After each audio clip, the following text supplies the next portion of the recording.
কিরে, দুটো ইলিশ মাছ বাড়িতে কি কুটুম আসবে নাকি? পুঁটি মাছ খাওয়াতাম কুটু মেলে, ইলিশ মাছ থোড়ি খাওয়াতাম। তে আর বলতে, তুই যা কিপটে। এই বলে দিলাম রতন, আমাকে একদম কিপটে নয়, কিপটে বলবি না। ঘরেতে বউ আর মায়ের এমন ঝগড়া হলে থাক থাক, আর বললাম না, যা যা যা, তুই যা। একদিন ইলিশ মাছের চচ্চড়ি খাওয়াবি না? ছোটবেলায় কাকিমা কত সুন্দর তৈরি করে খাওয়াতো। আমারও ভাগ্যে জোটে না রে, সবসময় ঝগড়া করতে করতে রান্না হয়। নুন কম তো ঝাল বেশি, আবার ঝাল বেশি তো নুন কম। যা যা, এখান থেকে যা, তোর সাথে কথা বলতে আমার ভালোই লাগছে না। হ্যাঁ হ্যাঁ, আমিও যাচ্ছি, আমারও শখ হয়নি তোর সাথে কথা বলবো।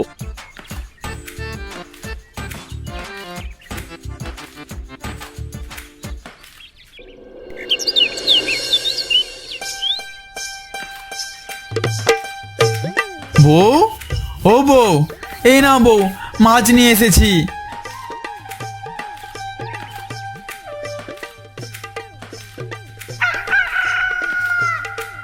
আজকে আমি ইলিশ মাছের মাথার নতুন ঝাল রেসিপি করব। গরম ভাতের সাথে খেয়ে দেখবে, আঙুল চাটতে চাটতে আঙুলই খেয়ে ফেলবে।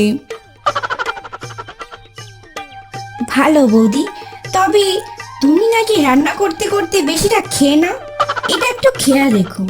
আমাদের জন্য একটু রেখো, হ্যাঁ? আমি যাই, ঘরে যাই।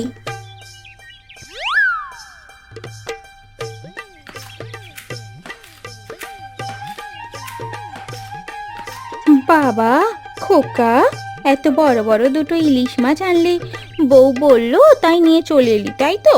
আমি যে বললাম পুঁটি মাছ আনতে, কই আনলি না তো? ইলিশ মাছ নিয়ে এলাম, আবার পুঁটি মাছ নিয়ে আনবো? আরে বুঝতে পারছো না, তোমার মায়ের হিংসে হচ্ছে তুমি আমার কথা শুনে ইলিশ মাছ এনেছো বলে। আগে কখনো এত বড় ইলিশ মাছ খেয়েছেন মা? কেন খাবো না? তুমি কি ভাবো তোমার বাবা মাই ইলিশ মাছ খাইয়েছে? আমাকেও আমার শ্বশুর মশাই, আমার স্বামী সকলে ইলিশ মাছ খাইয়েছে। আবার আমার খোকাও আমার জন্য কতবার বড় বড় ইলিশ মাছ এনেছে। যত সব আদিক্ষেতা, আমাকে মাছ দাও, আমি মাছ নিয়ে যাই, রান্না করতে আবার দেরি হয়ে যাবে। খোকা, আমাকে দে, মাছটা আমি রান্না করি। মাছের মাথার একটা নতুন রেসিপি ট্রাই করব। মাথা নিয়ে আপনি কি করবেন মা? না না, আপনাকে কোনো রান্না করতে হবে না, কারণ গতবার আপনি যেটা রান্না করেছিলেন তাতে আমাদের পাড়ার কুকুরও নাক সেটকিয়েছিল, কেউ খেতে পারিনি আমরা। কি বললি? আমার রান্না খারাপ? তোর রান্না খারাপ? তোর রান্না তো গতবার খেয়ে গোপালের পেটে গ্যাস হয়েছিল, 4 দিন বাথরুম থেকে বের হতেই পারেনি। আহারে, ছেলেটা আমার কত কষ্ট করে, সেই দিনও খেলো। খাবারে এত বেশি নুন দিয়েছিলিস, কি আর বলবো, ও খেতে পারেনি, কত কথা আমাকে বললো। আরে আমি তো কিচ্ছু বলিনি, আমি শুধু বলেছিলাম নুনটা একটু কম হোক।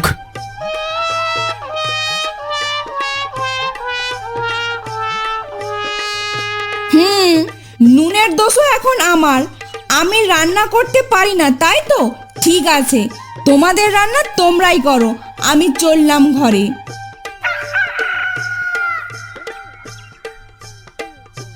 আমিও রান্না করব না, আমি চলে গেলাম। দেখিস দাদা, রান্নাটা আমাকেই করতে হবে। ইলিশ মাছের বেগুন আলু দিয়ে ঝোল করি আর কাটা চচ্চড়ি।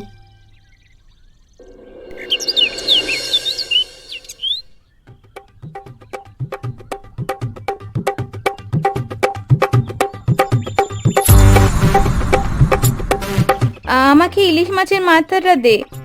না, আমি ইলিশ মাছের মাথাটা নেব, চচ্চড়ি করব, ইলিশের মাথার চচ্চড়ি। আবার ইলিশের মাথার চচ্চড়ি? নিজের মাথায় চচ্চড়ি করে খাও, মশলার অনুপাত তুমি ঠিক করে দিতে পারবে না। এমনভাবে বলছেন যেন আপনি সবসময় ঠিকঠাক রান্না করেন।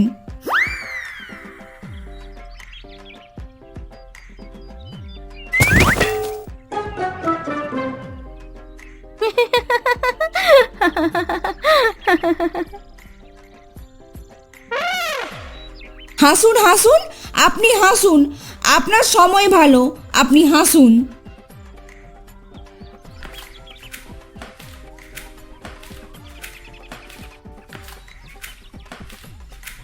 তোমরা কি মাথা মোটা? আমি তো তোমাদের জন্য দুটো মাছ এনেছি। আমি জানি রোজ দিন ঘরে অশান্তি হয়, তাই তোমার জন্য আলাদা মাছ আর তোমার জন্য আলাদা মাছ এনেছি। তাই তোমাদের দুজনের জন্যই আলাদা আলাদা মাছ নিয়ে এনেছি। যে যার যার রান্নার ইচ্ছে হবে করে ফেলো ঝটপট। আমি আর আমার বোন সব খাবো।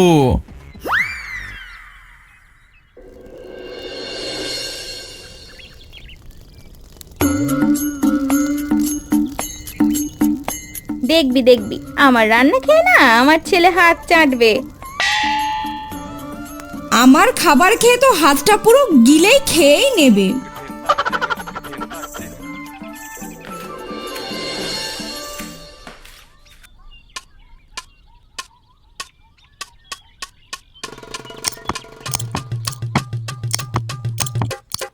উফ আফ আবারই উফ উফ আফ আবারই। কি করেছো মা? এত লঙ্কা দিয়ে কেউ রান্না করে? উফ আফ আবারই উফ। বলেছিলাম তোমার মা রান্না পারে না।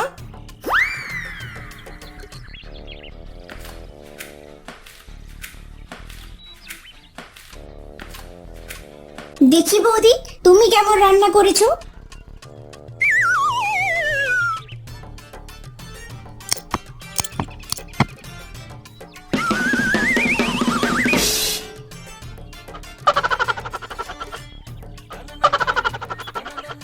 আরে বৌদি, তুমি কি করেছো? বাড়িতে কি আরেকটু নুন অবশিষ্ট আছে, না নুনের ডিবাটা ঢেলে দিয়েছো? তুমি ইচ্ছে করে বলছো বোন, আমি এতটাও খারাপ রান্না করি না।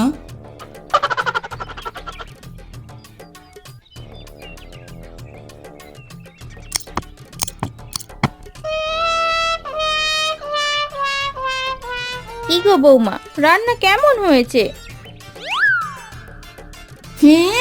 এমন করে বলছেন যেন আপনি কত ভালো রান্না করেছেন মা। রাখো রাখো, তোমাদের রান্না রাখো। তোমাদের কাউকে রান্না করতে হবে না। এত ভালো ইলিশ মাছের পুরো 12টা বাজিয়ে দিলে। এত বাজে রান্না আমি কখনো খাইনি।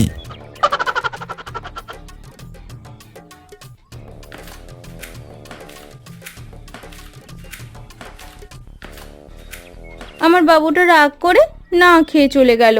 সব তোমার জন্য হয়েছে, হতচ্ছাড়া বউ একটা।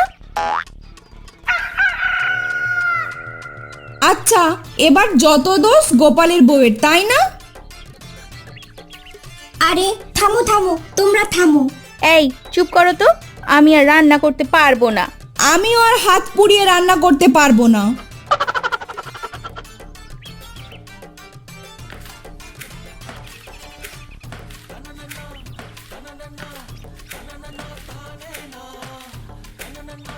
রান্নাঘরের অবস্থা খুব খারাপ করে রেখেছে। আমি জানলে আগেই আমি রান্না বসাতাম। সেই আমাকেই বেশি বেশি করে খাটতে হবে। না, তাড়াতাড়ি দাদার পছন্দের রান্না করে ফেলি।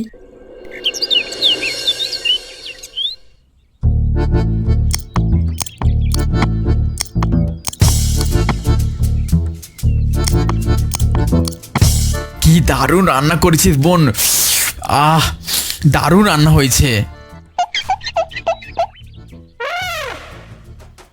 আচ্ছা, তার মানে আমি ভালো রান্না করি না, তাই তো? কে বলেছে? তুমিও ভালো রান্না করো গিন্নি, কিন্তু মাঝে মাঝে একটু গন্ডগোল আর কি।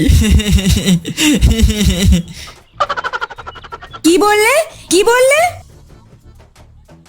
খোকা, এটা কি করে বলতে পারলি রে? আমার খোকা, ছোটবেলা থেকে আমার হাতের রান্না খেয়ে মানুষ হলি, আর এখন কিনা বউয়ের হাতের রান্নাই ভালো। এমন কথা বলতে পারলি খোকা? কে বললো রান্না ভালো না? থাক থাক, তোকে আর কিছু বলতে হবে না, আমি সবই বুঝতে পারি। নয়তো দূর যায়, আমার আর এই সংসারে ভালো লাগে না। কোন দিকে যায়, কার হয়ে বলি? উফ। আমার ওপর কথা বলতে পারলি বাবু? তুই তো আগে কখনো এমন কথা বলতিস না। এই বিয়ে করার পর থেকেই তোর যত অধঃপতন। ও বাবা, যত দোষ নন্দ ঘোষ, তাই না? তা তুমি বিয়ে করতে গেলে কেন? থাকতে পারতে মায়ের আঁচলের তলায়। বৌমা, তুমি আবারও বেশি করে কথা বলছো কিন্তু। আপনি বললে তো উত্তরটা দেবই মা। আরে শান্তিতে একটু খেতে দেবে মা? সারাদিন কাজ করলাম, একটু শান্তিতে খাবো না? দূর যাই, আমি আর খাবো না। আমি খাবো না, সব সময় অশান্তি আর অশান্তি, ভালো লাগে না। দেখো তোমার মা কি বলছে, দেখো। বলে কিনা আমি অশান্তি করলাম। আমি কোথায় অশান্তি করলাম বলো? এই খাবার আমি খাবই না। আরে মা, আমি এত কষ্ট করে রান্না করলাম, আর কেউ খাবে না বলছো? না না, কাউকে খেতে হবে না। রোজ রোজ এই অশান্তি আর ভালো লাগছে না। তাহলে এই রান্নাগুলো কি করব? ফেলে দে, আর রাখার দরকার নেই। এত কষ্ট করে রান্না করলাম, ফেলে দেব? একদম না, আমি বাড়ি বাড়ি গিয়ে বিক্রি করব।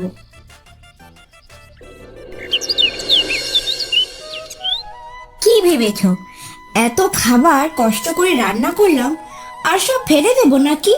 বিক্রি করে দেব। যা টাকা হবে সেই টাকা দিয়ে নতুন শাড়ি গয়না কিনবো। ভাত, ইলিশ মাছের ঝোল, কাটা চচ্চড়ি আছে, কেউ নেবে নাকি গো? হ্যাঁ, গরম গরম ভাত, ইলিশ মাছের ঝোল আর কাটা চচ্চড়ি।